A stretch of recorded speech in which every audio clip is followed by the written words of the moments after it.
Hi, Phil Aston here from Now Spinning Magazine with another album review, and this is Devin Townsend and the Moth.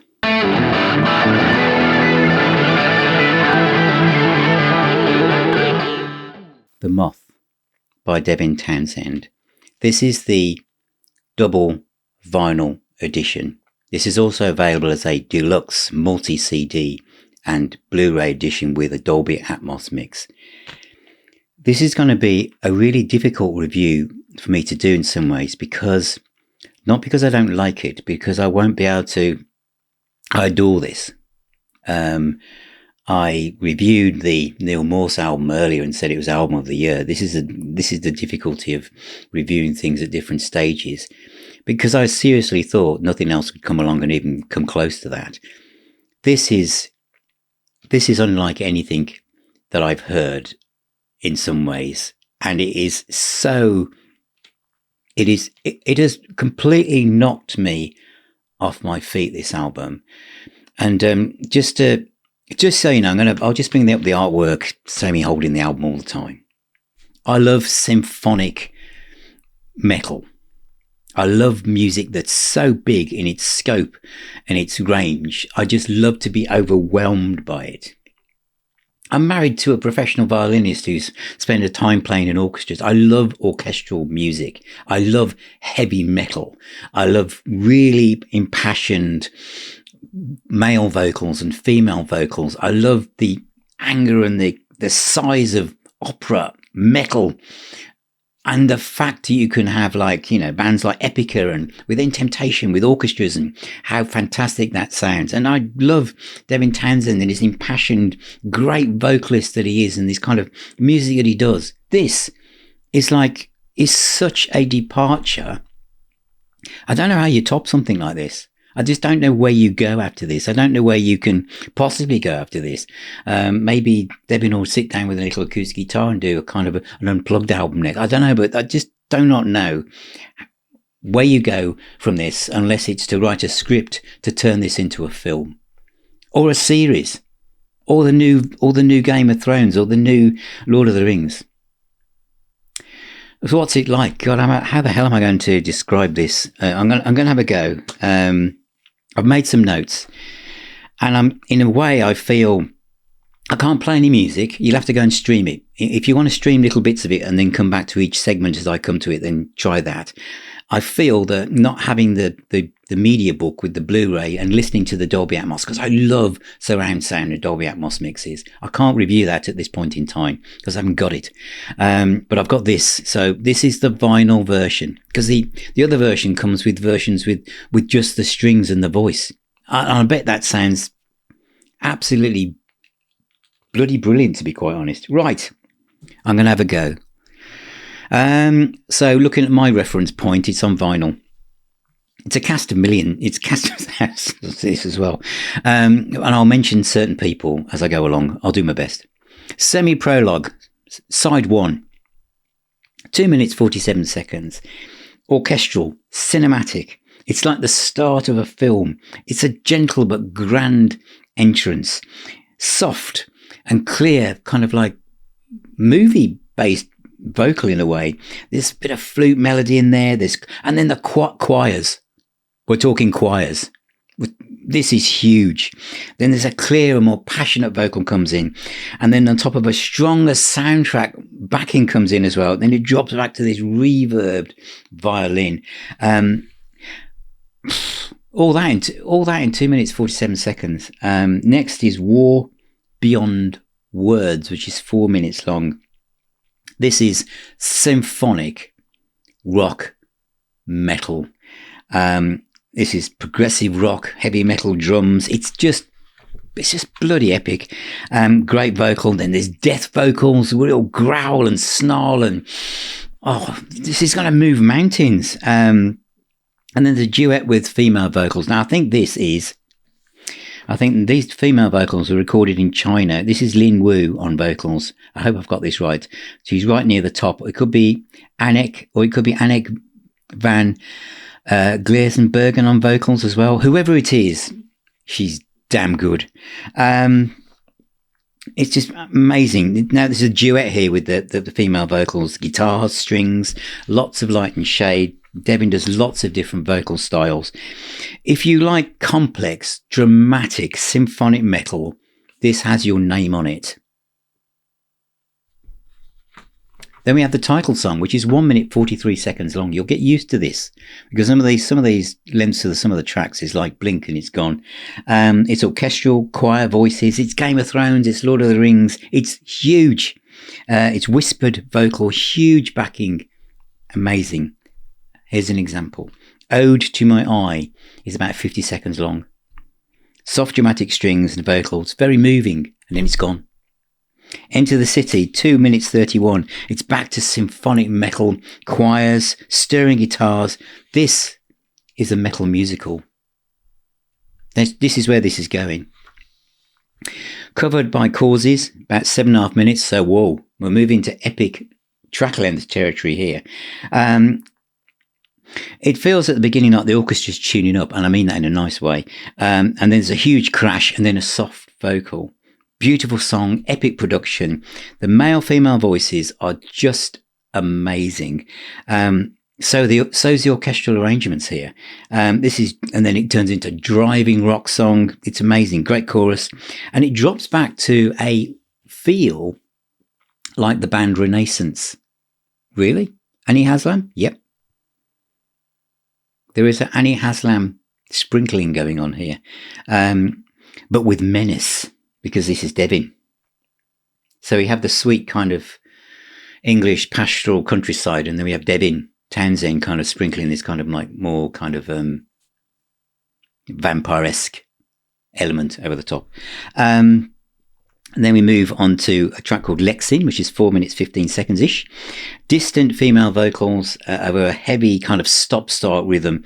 Then a very angry Devin arrives. He's good when he does that, isn't he?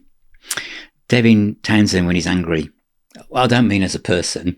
Don't know. I probably wouldn't want to meet him when he's angry. But when he sings angry, oh wow. Multifaceted track. Lots of twists and turns. It's great. It's kind of like it's got like a funk metal groove to this. It's got everything in it. I love a bit of funk metal, me. It sounds perfect. Then we have a track called Runaways, which is 40 seconds and you miss it. Vocal interlude in the orchestra, just floating around, kind of moving as we move towards the next scene of the film story. A Proxy for God is 1 minute 23, so it's like just one tiny little starter, one after the other. Impassioned vocal, and then it's symphonic metal, screamed angst in the vocals. Then The Mothers, 1 minute 55. Orchestral metal, quiets, theatrical vocals, soft female vocals. It's almost like a fairground feel to this one. Something Wicked This Way Comes, perhaps. And then Orion, 5.5 minutes long. Lighter, almost pop, momentarily, until driving rock, lots of cinematic twists. What I put down here, I'm trying to work out what I meant. I put, imagine this on the bus. And what I meant was, imagine this on the bus. If this album arrived in my life when I was in my 20s, catching the bus to work with me Walkman on, this would have been the soundtrack to wherever I went across the landscape of Birmingham. This would have been the album that everybody bought. I've said this before, haven't I? I said it with the Clownlands, didn't I? Crownlands. But this is different. This is the trouble with music now, is that, it'd be like Bat Out of Hell or something. It's huge. And some of you will go, Devin Townsend, I think I know what he does. You don't. You haven't got a clue. This is Jim Steinman on steroids, with metal, with everything thrown into it. There's lots of sound effects. This is theatre. This needs to be theatre. It needs to be a film. It gets heavy with great feel and it drops away into the background. And then the next track is Stay There, 2 minutes 23. In fact, where am I? Are we on side? We're on side 2 on the vinyl. Sorry. It's impassioned. It's stirring stuff. It's very uplifting. Home at Night, 5 minutes. This sounds like The Nightmare Before Christmas. You know, the Tim Burton film. It's got that feel to it. Theatrical. It's just metal opera. The vocal performance here is mesmerizing, as is the orchestral backing. Absolutely massive. This is Walt Disney meets Black Sabbath. This is Walt Disney meets Black Sabbath. You can quote me on that. That's fine. Devin, you can run off with that if you want to. Intermission is 5 minutes long. Again, I put Disney orchestration with menace and a sci-fi dusting, ethereal, floaty. Sci-fi dusting. That could be a track title. Anyway, I've got to stay focused, Phil. I've got to be serious because this is just amazing. Are we on? Where are we? Are we on side 3 yet? We are. We're on side 3. Lexing returns, 40 seconds longish. Female vocal soaring over a whirlpool of sound here. And then the clergy, a minute.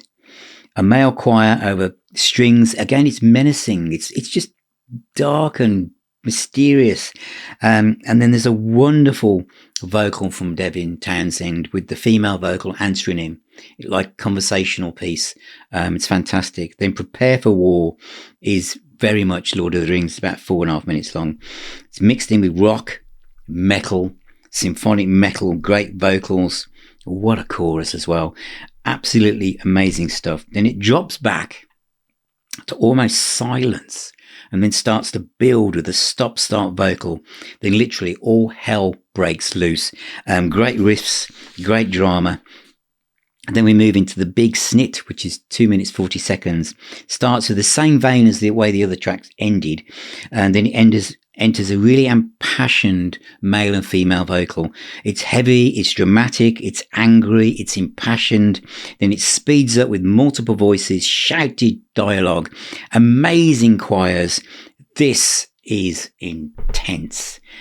Then we have Silver Princess at a mere 2 minutes 48 seconds, which starts from the previous crash ending softly with Devin singing as it just builds up.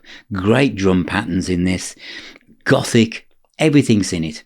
Everything you'd want has been poured into this pot. And then the Life in Review is just 1 minute 28 seconds. Lots of musical motifs that you've heard throughout the album.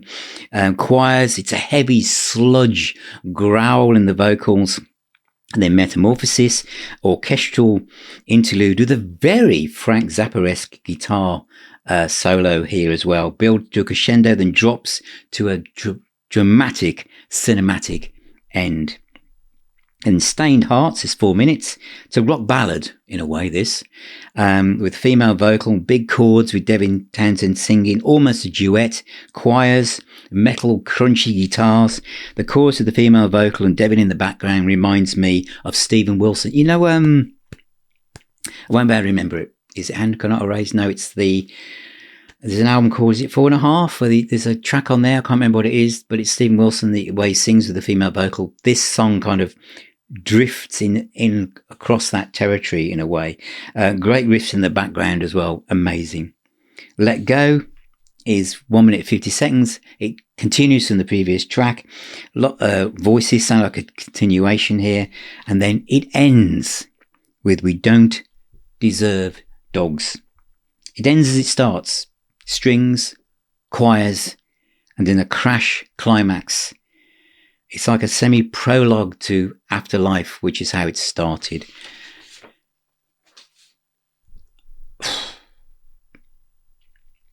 Am I impressed with this? I am impressed with this. I don't. What else can I say? I don't know what else I can say. All I want the box now with the other discs on, and I want to hear this in Dolby Atmos. Must be bloody brilliant. This is the kind of music that you can't ignore. I put this on. I put a lot of music when I'm reviewing it, and Sue's sitting next to me. She's reading a book or something, and I can always tell. Sue will always go, "What is this?" That means what is this, because she's not necessarily sure it's her thing. Or she'll say it in a way that says, this is good. What is this? And she just, I think we were about 3 tracks in. This sounds like it's something from a film. It does. It's massive. This is a masterpiece. It's like nothing else you'll have heard. Those of you thinking, what shall I listen to next? I don't know. I don't know if I'm, Devin Townsend. What? This is an album that will open up, I hope, a whole new world for Devin. Will I get a chance to talk to him? I don't know. I hope so. I'd love to. What a year this has been for music, but this is absolutely massive. If you've got this, let me know what you think. I don't want to keep going on and on, because I said, when I sat down to review this, I don't know what to do. I don't know the words. I'm not articulate enough to explain things sometimes. And so I've done my best. But the best thing to do, it's out. So you haven't got to just think, what is Phil on about? Go and stream it. But sit down properly. Don't be potting in and out, doing other things. Active listening. Honestly. Come back afterwards and tell me what you think. The Moth. Devin Townsend. It's out now. Let me know what you think. Remember, music is the healer and the doctor. Please subscribe and ring that little bell. The pressing. Oh, I forgot. It's inside out Sony music. So everything, as you saw, is in polylined inner sleeve. So the pressing is just brilliant. And this is dynamic music. So you need to be able to hear the tiniest thing and the loudest thing. And you can. Anyway, so back to my outro. Become a patron, you'll get access to the private communities and that private pub, and you can pop down there now, spinning arms, and talk about the Moth, and visit the website and buy some stuff from our own music store as well. But thank you, all of you. Thank you for being here, for all of your comments. It means a great deal to me. It really, really does. I'm so lucky to have such great subscribers and supporters and members of the community. So thank you, all of you. And thank you, Devin, for doing this music, because this is what we need. This is so much what we need. Take care, keep spinning those discs, and I'll talk to you all very, very soon.